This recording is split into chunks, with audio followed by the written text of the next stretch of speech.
This learning guide is divided into 6 categories. Now, the first category is teaching strategies. We've got to ensure that we are engaging our learners using evidence-based practices associated with how they best learn and how we can best engage and connect the theory into a way, or package it in a way that students are able to apply them in clinical practice.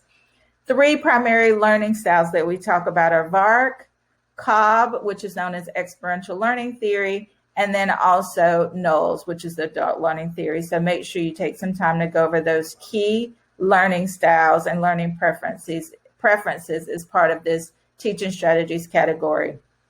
Education theory, that is also associated with some of the learning styles that I just mentioned, but you want to take a look at all of these great references to help close those gaps and ultimately provide clarification so that you will be able to respond to those questions on the exam in a way that is, number 1, correct, and number 2, that is aligned with best practices.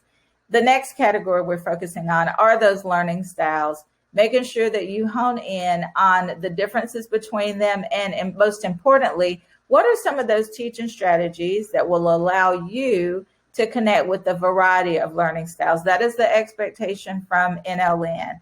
With this specific competency, we should be clear about what type of teaching strategies we can use to connect and engage the auditory, for example, learner, or the visual learner. We know PowerPoints are an important way to transfer that knowledge. So those visual learners, PowerPoint's going to be an excellent way. But what about those kinesthetic learners, those that are more associated or connect with content when they touch or they feel, or they have a chance to demonstrate knowledge or concepts? So just thinking about what creative ways we can use in our classroom to engage with the variety of learning styles. And then technology, we know that there are multiple technological options with our students. We've got to understand how they work, and we've got to incorporate them into our classroom experience for our students. Diversity, we see a lot of different types of students, age groups, as well as cultural preferences or ethnicities, and of course, race. So how do we engage them? How to create that inclusive learning environment is essential.